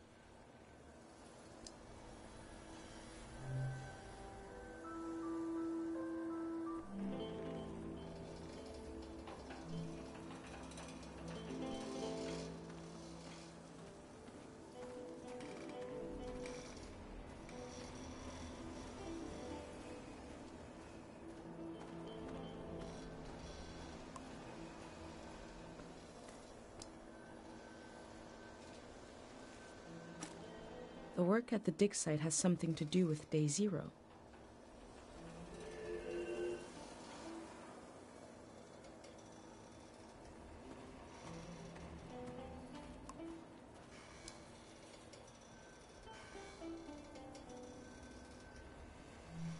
This is the kind of brain trouble my mom warned me about.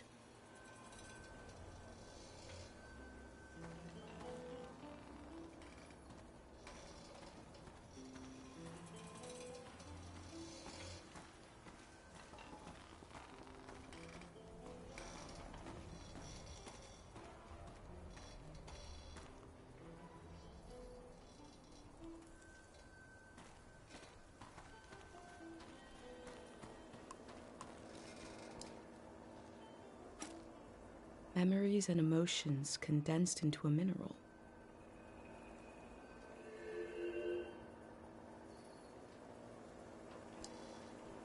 I wonder what this channel is for. They must have already shipped out all the Harpic they need.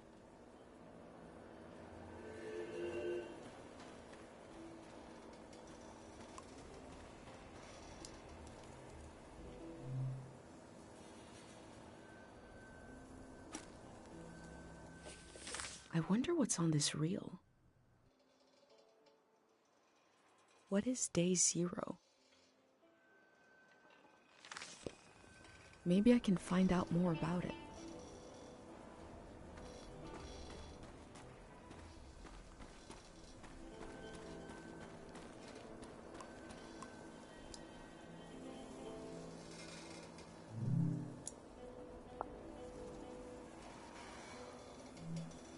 They dug up all that Harpic in order to conduct some sort of prayer on day 0.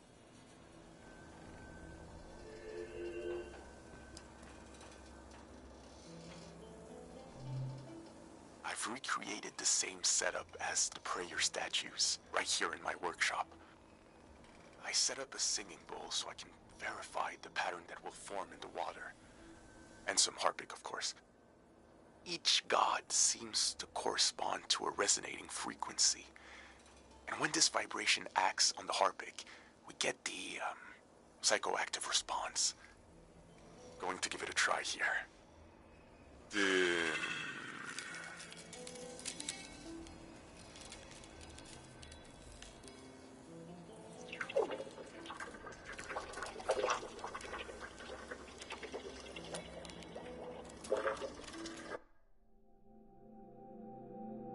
I remember watching my dad make shadow puppets on the wall. Felt strange because I could see how it was done. I could see the trick of it, but it still felt kind of magical.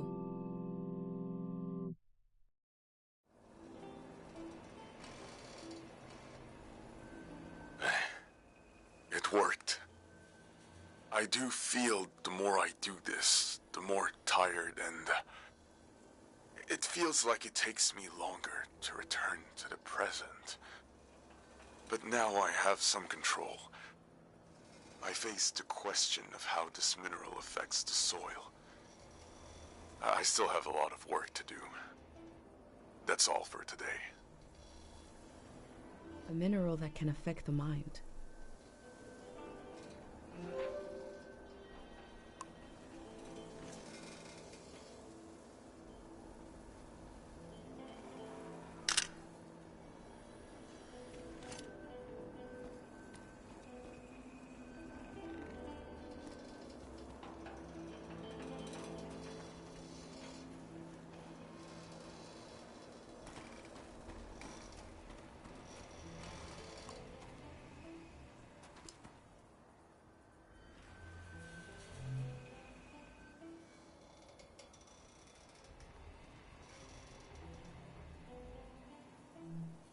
The memories of the owner now turned into a beautiful mineral.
I'm sure these critters will escape the valley before the flood.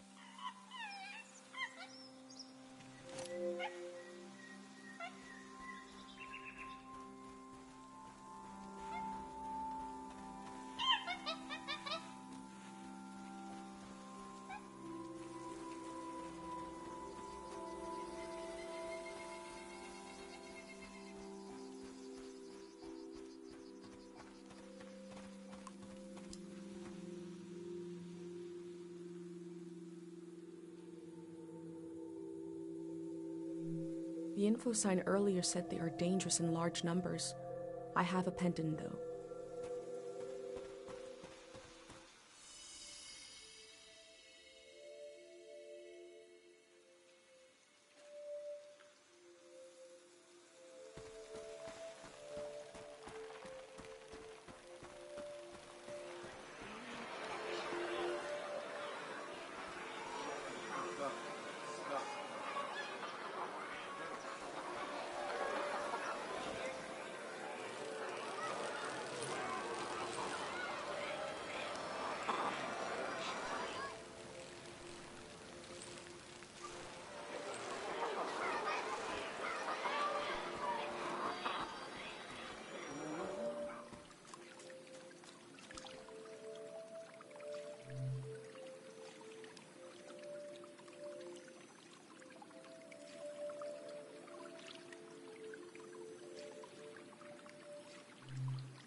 These slips are prayers to this god for forgetting things.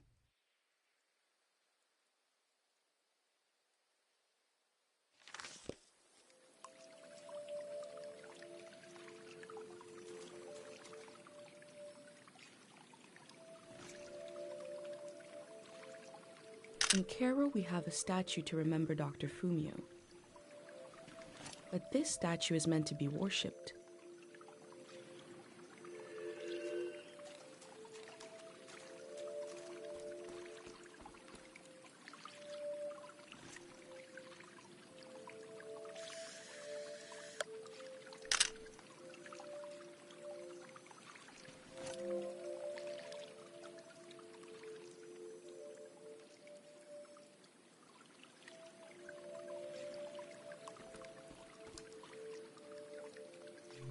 People prayed here.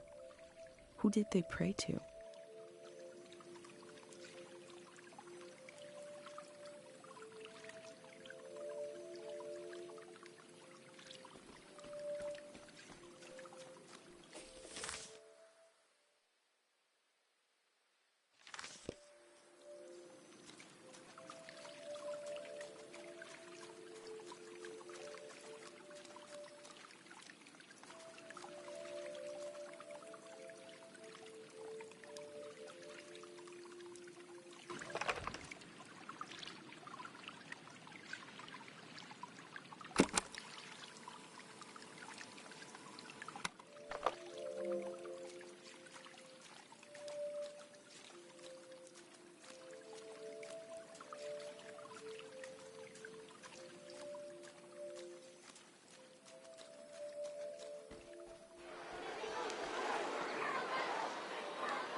This field was absolutely full of memories.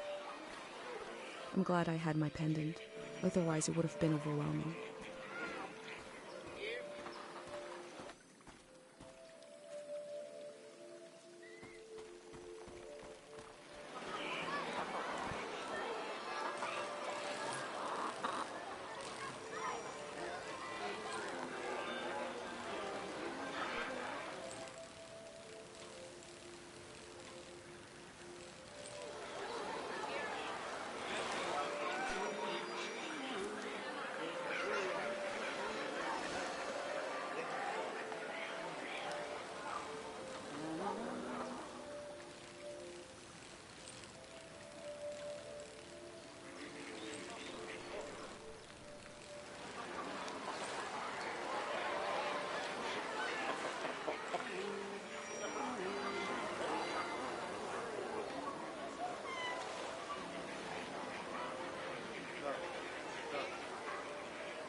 The Grey Hands have a lot of this stuff now, for better or for worse.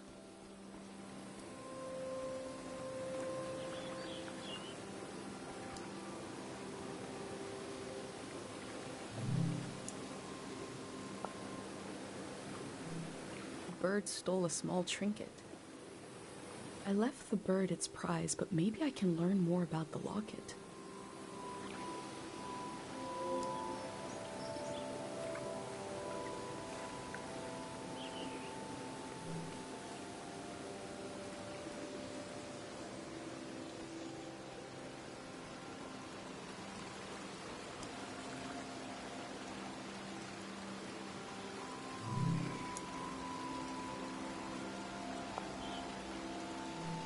The tree looks healthy. The ritual must have worked.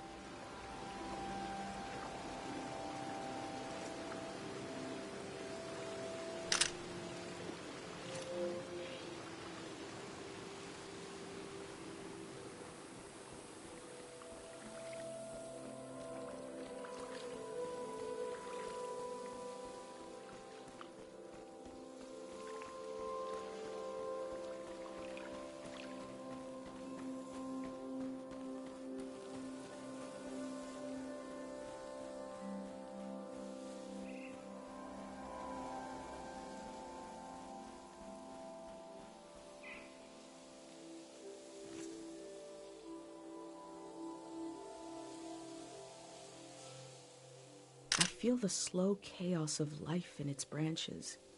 A tree dies on the same spot it was born.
He seems to have been obsessed with figuring this out.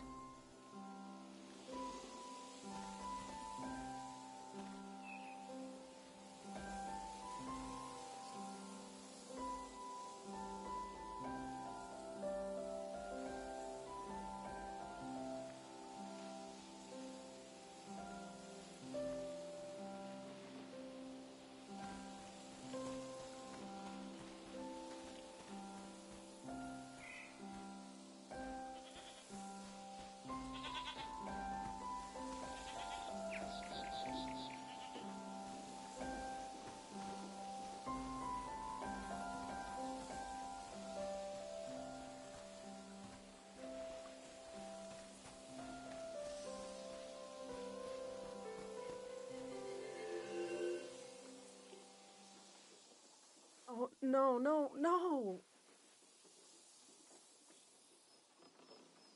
You said we had until midnight. I'm not ready to leave. Look at all this. Wait a minute. A cute outfit, a bicycle. You're not a Grey Hand. What a relief. I'm sorry. I just assumed because who else would be... What are you doing here?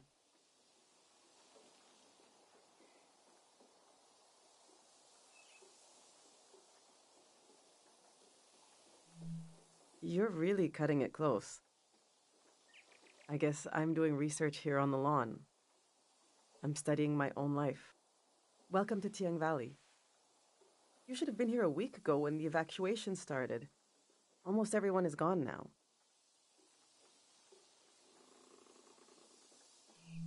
You noticed, I hope, that the valley is going to be flooded.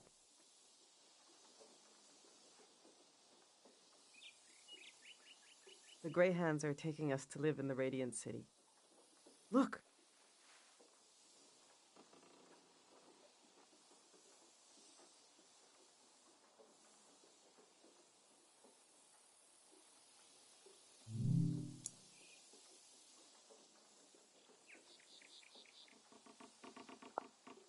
See how they put the dimensions on the back?